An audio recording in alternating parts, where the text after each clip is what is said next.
현재 삶에 영향을 미치는 내면 아이. 박사 학위를 마치고 한국에 돌아온 얼마 후 나는 운 좋게도 한 대학에서 교수 생활을 시작할 수 있었다. 힘든 유학 시절을 버티게 해준 가장 큰 동력은 언젠가 어엿한 대학 교수가 될 거라는 기대였다. 이제 그 꿈의 초입에 들어서니 설레지 않을 수 없었다. 힘들었던 지난날이 주마등처럼 스쳐갔다. 그러나 웬걸 첫날부터 꼬이기 시작했다. 대학원에서 첫 강의를 하게 되었다.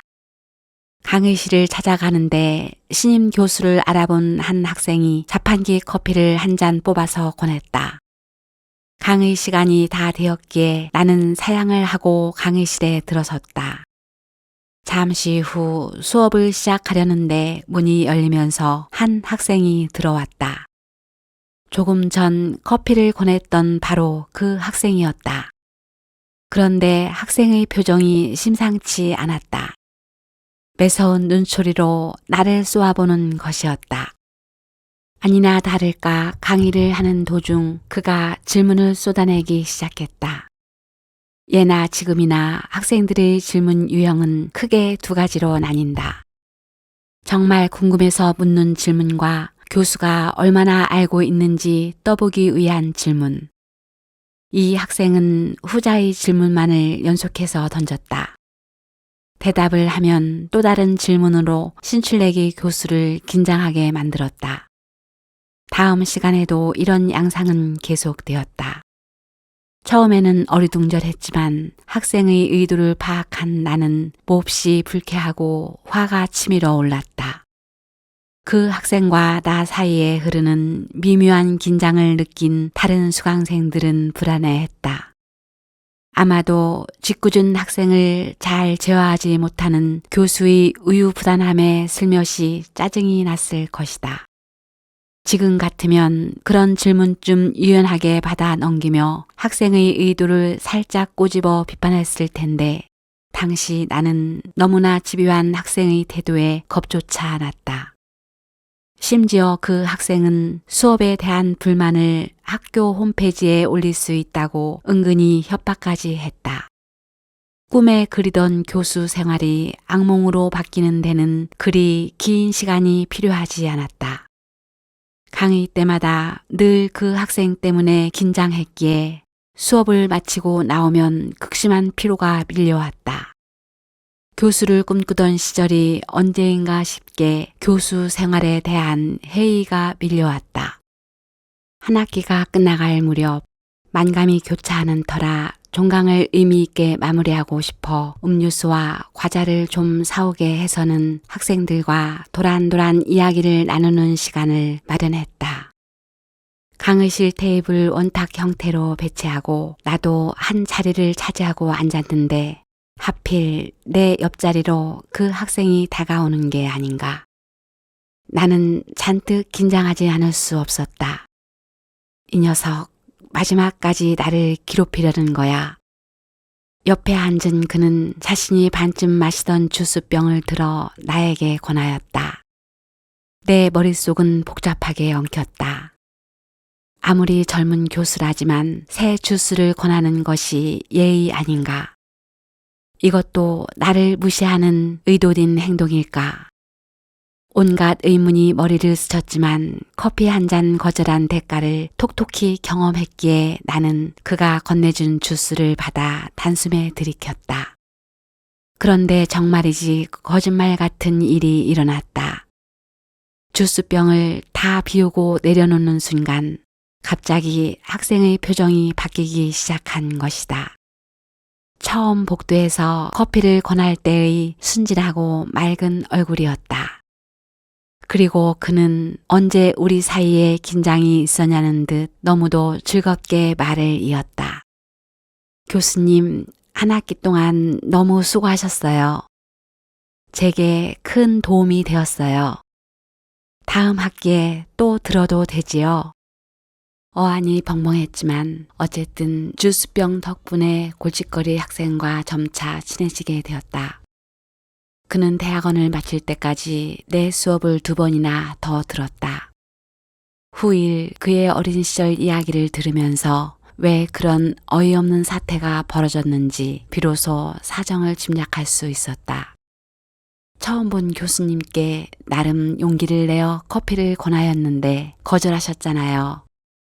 무안하게 종이컵을 들고 있던 그 순간 갑자기 명치 깊은 곳에서 오래된 아픔이 도지는 것을 느꼈어요. 여러 가지 감정이 한꺼번에 올라왔어요. 과거 부모님한테 받았던 상처였죠.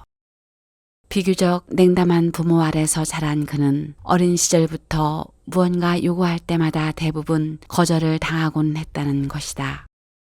그의 무의식 속에 자리 잡고 있던 거절의 상처는 부모에게 느꼈던 실망과 분노 그리고 억울함을 그대로 나에게 투사하게 만들었다.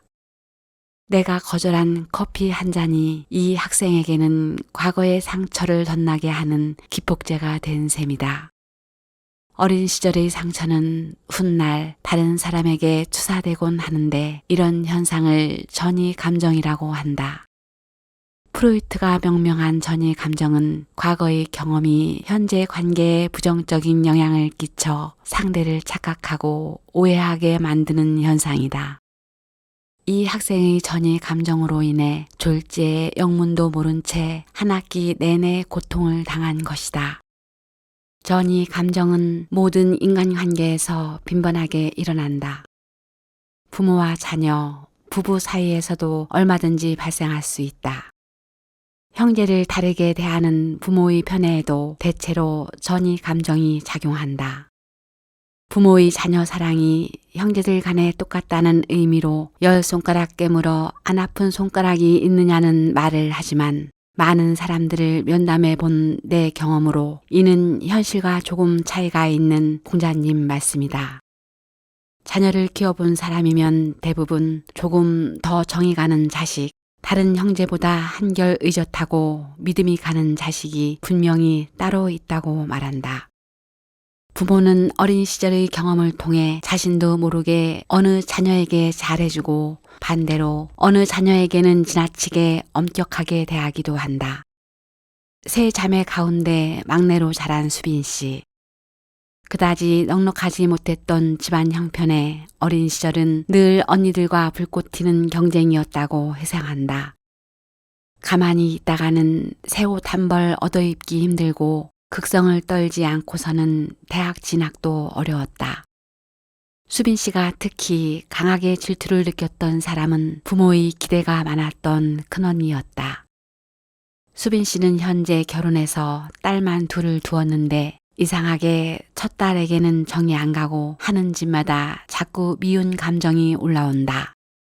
반면 둘째는 볼 때마다 측은하고 안쓰러운 마음이 들어 훨씬 더 잘해주게 되더라는 것이다. 수빈 씨의 무의식 속에 첫 딸을 과거에 자신을 힘들게 하였던 첫째 언니로 그리고 둘째를 언니들과 경쟁하면서 늘 지었던 자기 자신으로 바라보는 전이 감정이 일어난 탓이다. 사실 수빈 씨가 둘째 딸에게 유독 관심과 애정을 쏟는 것은 지난날 충분히 사랑받지 못한 자신에 대한 보상이었다. 아버지를 대신할 남편을 찾다.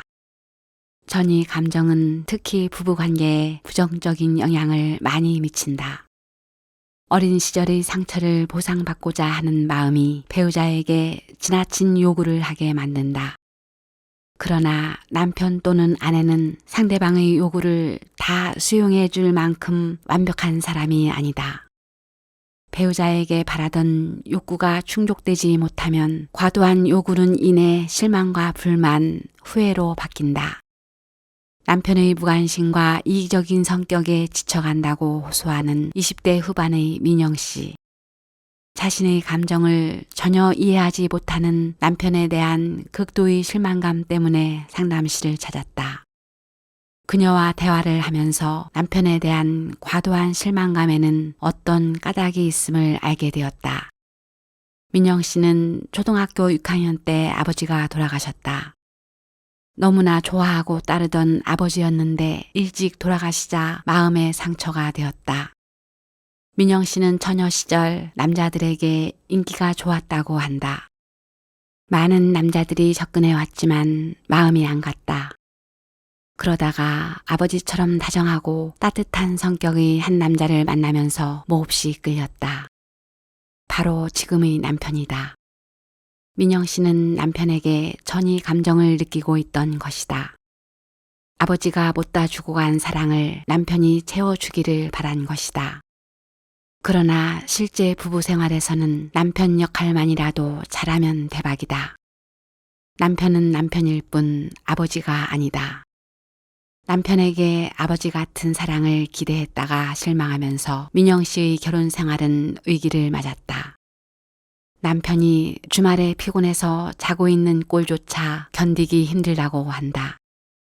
어린 시절 기억 속의 아버지는 항상 어린 딸을 무등 태우고 산책을 하거나 솜사탕을 사주면서 주말 시간을 보냈다. 피곤해 지쳐있는 남편의 모습에서 애처로움보다 꼴보기 싫다는 생각이 먼저 일어나는 것은 남편에게 아버지를 대신하는 역할을 기대한 민영 씨 자신의 문제가 더 컸다. 부부 상담을 함께 할 것을 권유해 남편을 만나보니 내 짐작은 틀리지 않았다. 남편은 가정을 위해 성실히 일한다고 생각했을 뿐 자신이 아내의 아버지 역할까지 기대받고 있었음을 전혀 몰랐다. 늘 가정에 충실하려고 애를 쓰는 자신을 인정해 주지 않는다는 생각으로 남편 역시 아내에게 상처받고 있었다. 부부가 이해할 수 없는 싸움을 계속해서 하거나 도저히 부부 관계가 힘들어진 뚜렷한 이유를 찾지 못할 때 상대방이 아니라 나 자신에게 문제가 있는 것은 아닌지 생각해보자. 특히 자신의 어린 시절이 행복하지 않았다면 더욱 개연성이 높다. 전이 감정을 일으키기 쉬운 사람들, 즉 높은 전이 감정 경향성을 지닌 이들은 대부분 어린 시절의 상처가 크다. 상처받은 어린 시절의 내면 아이가 지금의 삶에 영향을 미치고 있는 것이다. 어린 시절의 상처로 인해 생활이 힘들고 고통스러우면 자연히 상대방을 탓하는 식으로 전이 감정이 생긴다. 상대의 결점과 단점이 결혼의 위기를 가져왔다고 공격하거나 자기 합리화를 하기도 한다. 자신이 느낀 결혼 생활의 고통과 아픔이 전이 감정에서 왔다는 사실을 깨닫는 것은 고통스러운 일이다. 그러나 자신의 내면에 있는 상처받은 아이를 돌보지 않고 전이 감정을 살펴보려 하지 않는다면 계속해서 고통스러운 관계를 지속할 수밖에 없다. 전이 감정을 건강하게 다루기 위해서는 시간이 필요하다. 긴 시간 동안 자신의 내면을 들여다보면서 커다란 아픔을 경험하기도 한다. 그 안에는 평생 도망치거나 숨기려 했던 상처와 고통이 놓여있기 때문이다. 첫 대학 강단에 선 교수를 힘들게 했던 그 학생도 자신의 호의를 거절당했을 때 내면에서 올라오는 분노와 원망 등 부정적인 감정을 객관적으로 바라볼 수 있었다면 문제는 쉽게 풀렸을 것이다. 마음이 상해 감정적으로 흔들리고 있지만 이 감정이 상대방 때문이 아니라 자신의 과거 상처에 기인한 것임을 분리해서 인식한다면 갈등의 해결점을 찾는 일은 매우 쉬워진다. 사랑하는 가족과 함께여도 외롭다. 오랫동안 친하게 지내는 지인 중에 늘 외로움을 호소하는 교수 한 분이 있다. 그녀는 여러 형제 중에 넷째 딸로 태어나 부모로부터 특별히 따뜻한 관심을 받지 못하고 자랐다. 먹고 살기 힘든 시기여서 부모는 많은 식구들의 생계를 책임지느라 항상 바빴다. 부모를 대신해서 그녀에게 살가운 애정과 관심을 주었던 사람은 이모였다. 함께 살던 이모가 어느 날 이사를 가게 되었죠. 이삿짐을 실은 차가 떠날 때 나는 울며 불며 가지 말라고 매달리다가 급기야 용달차에 따라 올라탔어요. 이모도 애처로운 마음에 결국 이사하는 집까지 데리고 갔는데 세를 준 집주인이 어린 아이가 차에서 내리는 것을 보고 애가 없다더니 말이 틀리지 않느냐고 화를 내며 따지더군요. 하룻밤이라도 재워 보내려던 이모도 어쩔 수 없이 나를 다시 돌려보내야 했죠. 집으로 돌아오는 내내 하염없이 울었는데 그 당시 돌아오면서 느꼈던 외로움과 상실감이 30년도 지난 지금까지 생생하게 가슴속에서 느껴져요. 지금도 그때를 생각하면 가슴이 메어오는데 난 아직도 그 외로움에서 벗어나지 못한 것 같아요. 지금도 그녀는 늘 순간순간 외로움을 느끼고 사랑하는 사람을 잃어버리지 않을까 하는 불안을 안고 살아간다. 과거 이모가 그랬듯이 자기가 사랑하는 남편과 자식들도 언젠가 떠나지 않을까. 그래서 가족과 함께 저녁을 먹다가도 문득 뼛속 깊이 외로움에 사무친다는 것이다. 이처럼 우리는 실제로 홀로 있어 외롭기도 하지만 사랑하는 사람들 가운데 있어도 외로움을 느낀다. 좀 더 정확히 말하면 다시 홀로 될 것을 두려워하는 마음이다. 나는 늘 외롭다. 어린 시절이 외로웠던 사람은 늘 쉽게 외로움을 느낀다. 이런 사람일수록 외롭지 않으려고 평상시 애를 많이 쓴다. 일에 빠져들거나 주변 사람들을 끊임없이 챙기면서 외로움을 느끼지 않으려고 분주하다. 그러나 이러한 노력에도 불구하고 외로움을 떨쳐낼 수 없다. 객관적으로 볼 때 외로운 처지가 아닌 사람이 왜 매사에 외로움을 호소하는 것일까? 감정 채널이 고정된 결과이다. 우리의 감정은 일어난 일련의 사건들을 액면 그대로 반영하지 않는다. 감정 채널이 한 곳에 고정되면 계속 같은 감정에 사로잡힌다. 마치 1번부터 90번대까지 수많은 방송 채널이 있지만 채널을 한 곳에 고정시키면 게임 방송은 계속 게임만 틀어주고 스포츠 방송은 24시간 내내 스포츠 중계만 하는 것과 마찬가지다. 가족은 우리가 태어나 처음으로 관계를 맺는 곳이다. 우리가 가족 안에서 어떤 관계를 맺고 어떤 감정을 경험하였는가는 평생 동안 간직될 감정의 채널을 고정시키게 만든다. 어린 시절 경험한 외로움이 평생 지속되는 이유이다. 우리는 가족 관계를 통해 인생을 살면서 수없이 형성하게 될 대인 관계에 대한 기본적 믿음과 기대를 갖게 되며 이것은 친구, 연인, 부부, 자녀 등 여러 관계 속에서 많은 영향을 미친다. 가족 관계는 우리의 인간 관계를 찍어내는 붕어빵 틀이라 할 수 있다. 가족 관계가 어떤 틀이었는가에 따라 이후에 수많은 인간 관계가 그와 유사하게 만들어진다. 어린 시절 외로웠던 사람은 자신도 모르게 스스로 외롭게 느끼고 일상 속에서 외로운 감정에 더 민감하게 반응한다. 그러나 정작 본인은 외로움을 느낄 때 이 외로움이 자기 내면에서 온다는 사실을 모른다. 대부분 자신의 환경이나 가족, 주변 사람을 탓하기 쉽고 자기 자신이 외로움의 주요 원인이라는 점을 모른다. 문제를 자신에게서 찾지 못하고 주위를 탓하는 비근한 예 중 하나가 동창 모임이다. 대부분의 사람들이 동창 모임에 가는 것을 따분한 일이라고 여긴다. 왜 그런지 이유를 물어보면 글쎄 나가봐야 좀 성공한 놈들 자기 과시나 하고 재미도 없고 뻔한 자기 직업 이야기나 하고 매번 그렇잖아 라고 대답한다. 그런데 동창 모임이 지루한 것이 아닌 동창 모임에 있는 내가 외로운 것이다. 나 자신이 동창들과 비교하면서 때로는 열등감을 느끼고 마음 불편해하는 것이다. 결혼이 외로움을 해결해 줄까? 결혼에 대한 잘못된 신화 가운데 하나는 결혼하면 외롭지 않을 것이라는 환상이다. 실제로 외로워서 옆구리가 허전해서 혼자 밥 먹기 지겨워서 결혼했다는 사람들도 많다. 그러나 결혼은 오히려 더 깊은 외로움을 가져다 줄 수 있다. 외로워서 결혼한 사람들일수록 혼자일 때의 허전함과는 차원이 다른 외로움이 자신을 기다리고 있음을 알게 된다. 나는 결혼하기 전 자취 생활을 오래 하였다. 학교에서 돌아올 때마다 텅 빈 의심연스런 자취방의 싸늘한 기운이 싫었다. 해결책은 하루라도 빨리 사랑하는 사람을 만들어 온기를 나누는 길뿐이라고 생각했다. 드디어 나는 애인을 만들고 결혼하게 되었지만 결혼 후에도 고독과 외로움은 여전했다. 아내와 갈등이 생기면 정서적으로 깊은 단절이 찾아왔다. 그런 순간에는 차라리 자취방을 혼자 뒹굴며 외로움을 견디는 편이 낫겠다는 생각마저 들었다.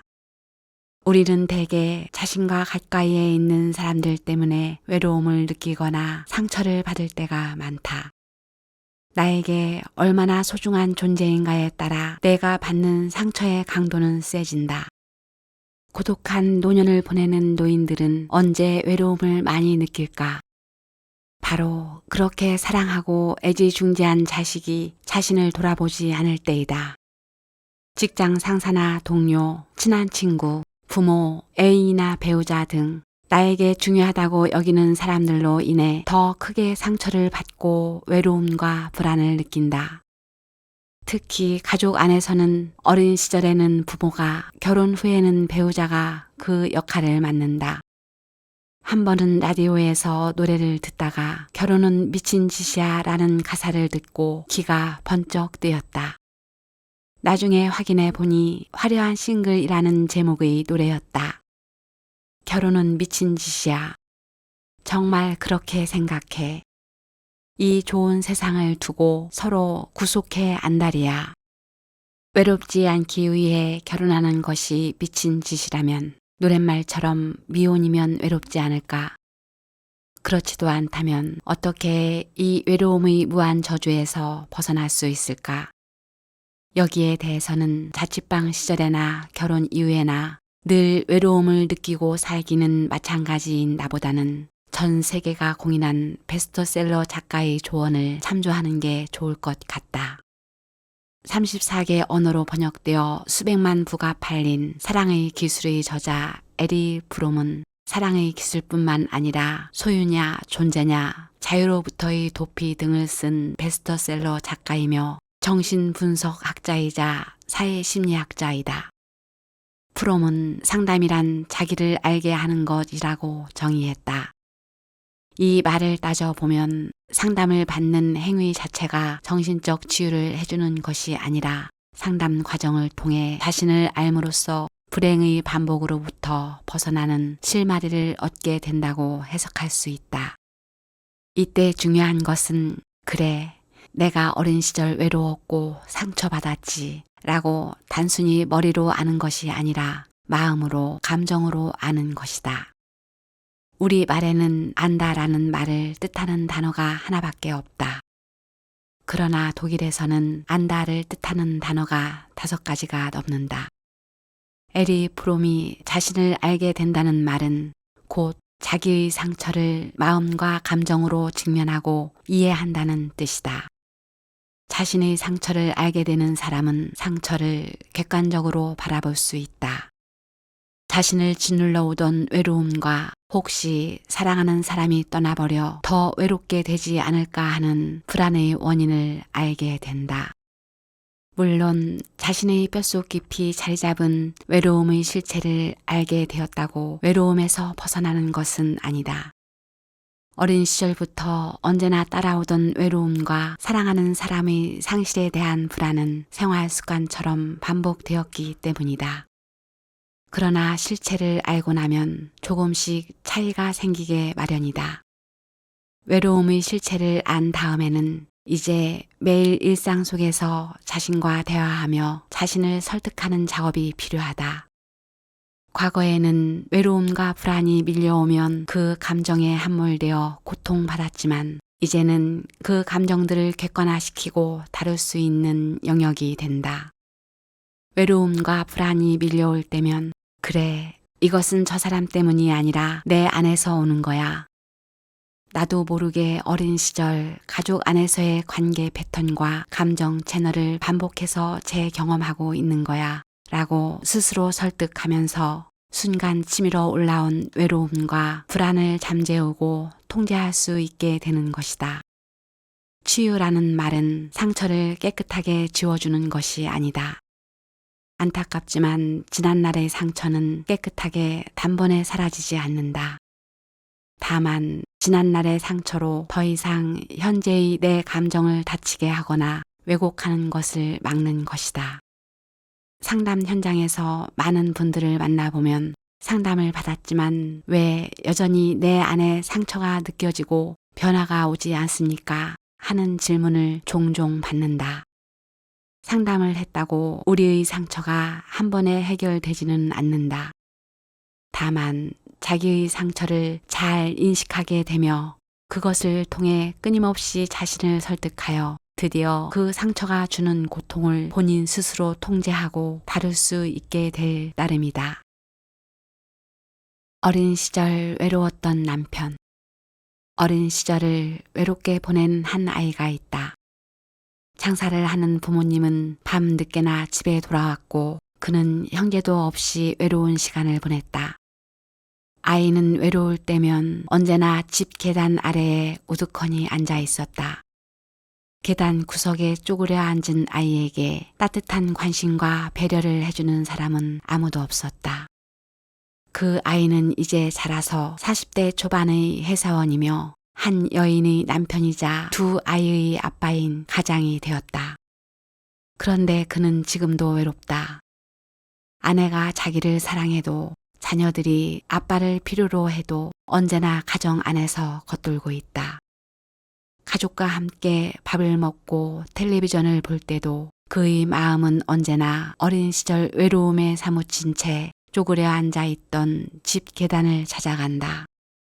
마음속에서 스스로 가족들과 거리감을 두고 자신의 오랜 상처를 만지고 있는 것이다. 그의 가족들 이야기를 들어보았다. 아내와 아이들은 남편이 아빠가 필요하다. 부인은 늘 일만 아는 남편 때문에 마음이 허전하다. 남편은 가족을 위해 성실하게 일을 한다고 하지만 그것이 정말 가족을 위한 길인지 의문이 든다고 했다. 아빠, 오늘은 집에 놀러와. 초등학교 2학년짜리 아들이 아빠와 통화하면서 하는 말이다. 이 가정에 남편의 아빠의 자리는 부재 중이다. 일 때문에 가족에게 소홀할 수밖에 없는 현실이라면 차라리 모든 여자들이 남편을 3명쯤은 두어야 하지 않겠느냐고 이 부인은 자주적으로 말한다. 돈 버는 남편, 내 이야기를 들어주는 남편, 아이들과 다정하게 놀아주는 남편. 이 남편이 일을 우선시하고 가정을 소홀히 하는 것은 아내와 아이들을 사랑하지 않아서가 아니다. 그렇게 하는 것이 아내와 아이들을 위한 최선이라고 믿고 있을 뿐이고 가정에서 자신이 어떤 역할을 할 수 있는지 잘 몰랐던 것이다. 남편 스스로가 만든 외로움의 굴레에서 벗어나고 아내와 아이들의 간절한 바람을 들어주는 방법은 무엇일까? 상처받았을 때 누구를 찾는가? 당신은 어렸을 때 상처받거나 좌절하면 누구에게 먼저 달려갔습니까? 내가 내담자들에게 이런 질문을 던지면 대개 눈이 동그래진다. 오래된 이야기라 까맣게 잊고 있기도 하거니와 이 상담사가 또 무얼 들춰내려고 일어나 하고 의아한 표정을 짓는다. 잠시 머뭇거리던 내담자들이 내놓는 가장 많은 대답은 아무한테도 안 갔어요 라는 것이다. 자기 방에 틀어박혀 있거나 강아지를 껴안고 숨어 있었다는 등의 대답이 돌아온다. 부모님에게 말하려고 했지만 그분들이 없어서 또는 너무 바빠 보여서 말할 수 없었다는 대답도 많다. 사람들은 힘들거나 괴로울 때 가장 가깝고 믿을 만한 사람에게 의지한다. 그 사람을 통해 위로와 확신을 얻는 것이다. 의지하는 대상이 꼭 문제를 해결해 주는 것은 아니다. 다만 그에게 속을 털어놓는 것만으로도 기분이 한결 나아진다. 분노와 정서적 학대에 대해서 세계적 권위를 인정받는 전문 상담사이며 CNN과 오프라 윈프리 쇼를 비롯한 유명 텔레비전 프로그램에 출연하여 상담이 대중화를 선도하는 비벌리 엔젤은 말한다. 어린 시절 우리가 믿고 의지하는 대상인 부모의 따뜻한 포옹과 말 한마디는 상처난 무릎에서 흐르는 피를 멈추게 해준다. 무언가의 상처를 받았을 때 누구에게도 갈 수 없었다는 것은 한 번도 사람을 통해 상처를 치유받은 경험이 없다는 뜻이다. 이들은 이미 아파도 아프다고 말하지 못하는 벙어리가 돼버린 것이다. 그리하여 지독한 외로움과 고독감만이 가슴속 깊이 자리 잡게 된다. 소속감을 느끼기 힘든 가족. 우리 모두는 부모, 가족, 부부에 속해 있고 기업, 지역사회 등에 속하면서 자기 정체성을 확인하고 마음의 안정을 누린다. 자기가 속한 곳에서 버림을 당한다는 것은 마음에 깊은 흔적을 남긴다. 마음의 상처는 밖으로 폭력성을 통해 표현되기도 한다. 혹은 자기 내부로 폭력성을 표현하기도 하는데 이때의 극단적인 형태가 자살이다. 오늘 또 신문과 텔레비전의 뉴스는 가족 안에서 벌어진 수많은 비극적인 강력 범죄 사건들을 보도한다. 독일 하노버 범죄연구소장인 크리스티안 파이퍼는 기혼 여성에게 가장 위험한 남성은 바로 남편이라고 말한다. 아내와의 관계가 깨어지고 아내로부터 버림받았다는 충격으로 충동적으로 몹쓸 짓을 하는 범죄 사례가 비일비재하다. 자신이 속해 있던 곳에서 혹은 함께하던 사람에게 버림받는 것은 그만큼 마음의 깊은 상처를 일으킨다. 우리 모두가 공통적으로 소속감을 느끼는 곳이 가족이다. 우리가 가족과 깊게 연결되어 가족들과 애착을 잘 형성할 때 여기서 느끼는 소속감은 사랑과 행복감의 원천이 된다. 내가 혼자가 아니라 가족에 속해 있고 그들도 나에게 속해 있다는 느낌은 자신의 정체성에 대해 분명하게 답을 주고 심리적 안정감을 준다. 유학 시절 살던 동네에 평소 알고 지내던 60대 의사가 있었다. 그녀는 독신주의자로 결혼하지 않고 살면서도 아이를 입양하여 정성을 다해 키워 사회적으로 성공시킨 존경할 만한 분이었다. 한 번은 이분과 입양에 관해 대화를 하다 한국인으로서 매우 심한 부끄러움을 느낀 적이 있었다. 독일에서 입양아들의 대부분은 한국 아이들이라는 것이다. 자신도 원래는 한국 아이를 입양하려다가 우연히 알게 된 캄보디아 아이를 입양해서 키우게 되었다고 한다. 지금은 사정이 조금 달라졌을지 모르나 그 시절 독일에서 바라본 한국은 입양아 수출국의 대명사였다. 이렇게 독일 가정에 입양되어 자란 한국 출신 아이들이 자라서 청년이 되면 대부분 한 번쯤 한국을 방문하거나 한국에 소식을 보내 자신을 낳아준 부모를 찾는다. 왜 자기를 버린 부모를 찾을까? 핏줄의 끌림 때문에? 아니다. 이들 입양아들은 자기가 누구인지, 자기가 원래 어디에 소속된 사람인지를 알고 싶어 하는 것이다. 자기를 버린 부모를 만나 자기의 뿌리와 자기가 소속됐어야 할 곳을 확인하고 싶어 한다. 그것이 자기 정체성을 만들어 나가는데 필수적이기 때문이다. 가족에게 소속되지 못하고 거부당한 경험을 반복한 사람은 자기 정체성과 자존감의 상처를 입는다. 스스로 부가치하고 아무짝에도 쓸모없는 존재라고 여긴다. 자존감이 낮은 사람이 커서 가정을 꾸리면 이런 심리가 가족들에게 무관심하고 자기 일만 아는 이기적인 사람으로 비춰지는 행동을 낳는다. 사실 속마음이 그런 것은 아니다.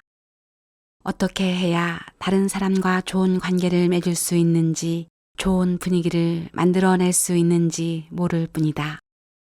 가족이 아닌 사회 집단에서도 이런 상처를 지닌 이들은 뭔가 이질적이고 동화되기 어려운 존재로 인식된다. 이들은 자신과 타인에게 가혹할 만큼 비판적이고 다른 사람의 평가에 지나치게 예민하게 반응한다. 타인과 갈등이나 의견 충돌이 일어났을 때 감당하지 못하고 몹시 힘들어한다. 성숙한 합의나 협상, 이해는 기대하기 힘들다. 이는 인생을 좀 더 풍요롭고 다양하게 살 수 있는 즐거움을 앗아간다. 당연히 깊이 있는 인간관계를 형성하지 못한다. 때로 누군가와 친해져도 그 사람에게 지나치게 빠져들어 결국 관계를 망치기도 한다.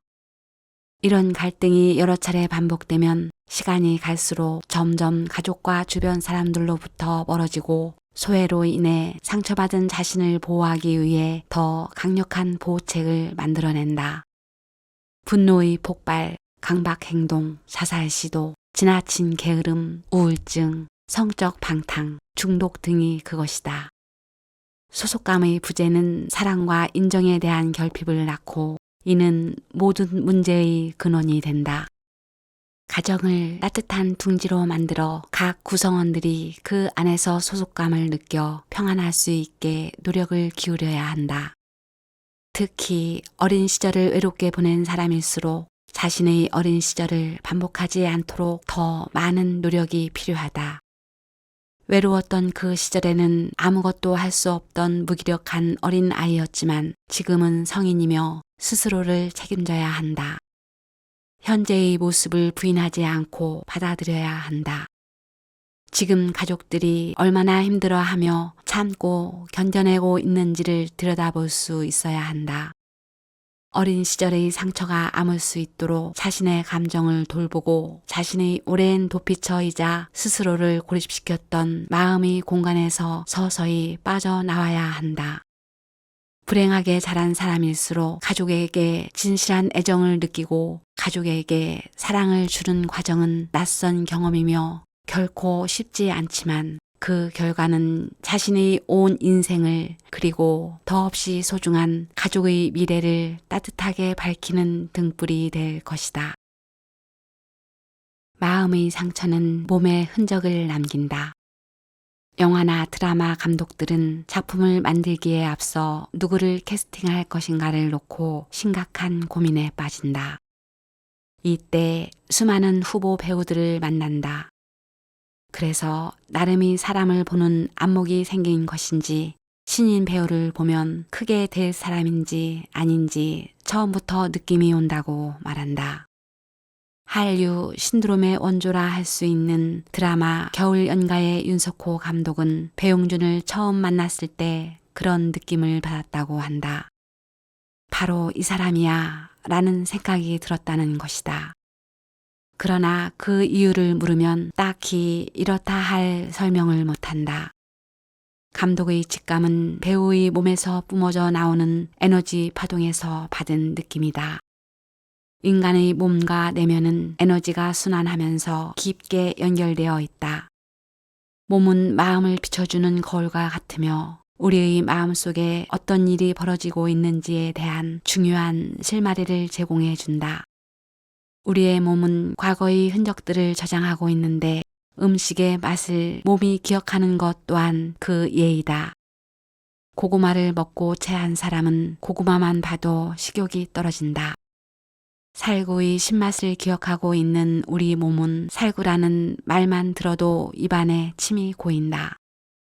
이처럼 몸은 우리의 마음속 트라우마를 기억하고 있으며 어느 순간 그 기억을 재생시킬 수 있다. 대표작 침묵을 남긴 일본의 대분호 엔도 슈사쿠는 여러 차례 노벨 문학상 후보로 거론되었으며 20세기 문학의 거장으로 평가받는다. 그는 몸에 트라우마의 기억이 새겨진 한 중년 남성에 대해 이야기를 쓴 바 있다. 지극히 평범한 생활을 하던 중년 남성은 어느 날 화장실에 들어가서 쭈그리고 앉았다. 그 순간 무릎이 경직되어 아무리 일어나려고 해도 일어날 수가 없었다. 병원에서 진찰을 받았지만 몸에는 아무런 이상이 없었다. 아무리 마사지를 해도 다리가 풀리지 않았다. 결국 정신 분석을 통해 그 원인이 밝혀졌다. 젊은 시절 그는 군대에서 포로를 총검으로 죽이라는 상관의 명령을 받았다. 포로는 손을 뒤로 포박당한 채 쭈그리고 앉아 있었다. 그는 상관의 명령에 따라 어쩔 수 없이 그 포로를 총검으로 찔러 죽였다. 자기 손으로 사람을 죽였다는 죄책감과 잔혹함 때문에 그는 빨리 그 일을 잊으려 했고 그래서 오랜 세월 거의 잊고 지내왔다. 그러다가 어느 날 화장실에서 그때 죽인 포로와 똑같은 자세로 쭈그려 앉는 순간 지워버렸던 트라우마의 끔찍한 기억이 무의식적으로 떠오르며 몸이 마비되었던 것이다. 몸에 각인되는 상처의 기억. 독일 프라이부르크 대학 교수이자 심리치료의학 분야의 수석 전문의로 활동 중인 요하임 바우어는 트라우마의 기억은 우리의 무의식 속에 잠재되어 있으며 신경생물학에서 앵그램이라고 불리는 일정한 각인을 우리 몸에 남긴다고 말한다. 트라우마를 겪은 흔적인 앵그램은 아무 고통을 유발하지 않고 오랜 시간 잠잠히 겨울잠을 잘 수 있다. 그러다가 몇 년이나 몇십 년이 흐른 뒤라도 정신적 스트레스를 심하게 받으면 트라우마의 기억은 갑자기 다시 깨어나게 되며 저장되었던 고통이 다시 재발한다. 30대 주부인 황 씨는 남편과의 잠자리가 너무나 고통스럽다. 남편이 잠자리를 요구할 때마다 불안하고 가슴이 떨려왔다. 남편의 손길이 몸에 닿는 순간 반사적으로 딱딱하게 오그라들었으며 억지로 잠자리가 끝나고 나면 말할 수 없는 깊은 수치심과 분노마저 느꼈다. 황 씨는 남편을 사랑하고 있다. 남편은 황 씨에게 한없이 소중하고 다정한 사람이지만 남편과의 잠자리는 이를 악물도록 싫었다.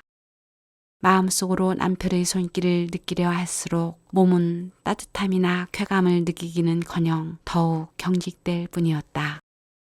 황 씨는 초등학교 때 이웃에 사는 오빠에게 성추행을 당한 적이 있었다. 시간이 많이 지났어도 그날의 수치심과 분노가 여전히 그녀의 몸에 남아있다. 사랑하는 남편과의 잠자리에서도 여전히 그때 받은 상처의 각인은 남아있어 황 씨를 계속 힘들게 하는 것이다. 때론 접촉이 어떤 해결 방법보다 나을 때가 있다. 상처받은 개인과 가족을 상담할 때 가족 치료사인 사티어는 신체 접촉을 권한다. 이유 없이 동생을 괴롭히던 아이의 부모에게 사티어는 몸으로 놀아주고 마사지를 해주라고 하였다. 3주 후 놀라운 변화가 생겼다. 서로 다투던 부부에게도 하루에 20분씩 손과 발을 마사지 해주고 5분간 손을 잡은 채 서로의 눈을 바라보게 하였다. 그 부부 또한 서로를 원수 보듯 하던 관계가 달라졌다. 우리에게도 따뜻한 신체 접촉이 필요한 건 아닐까. 황 씨처럼 오래전에 성추행 당한 사건의 상처를 몸으로 계속 느끼는 것을 프로이트는 트라우마를 기억하는 방식이라고 말한다. 우리의 몸이 과거의 충격적인 고통을 계속 느낌으로써 과거를 기억하는 것이다. 프로이트의 관점에서 보면 우리 몸은 과거에 겪은 고통을 다시 재현함으로써 그 고통을 통제하고자 한다. 즉, 트라우마를 다스리기 위해 고통을 반복하는 것이다.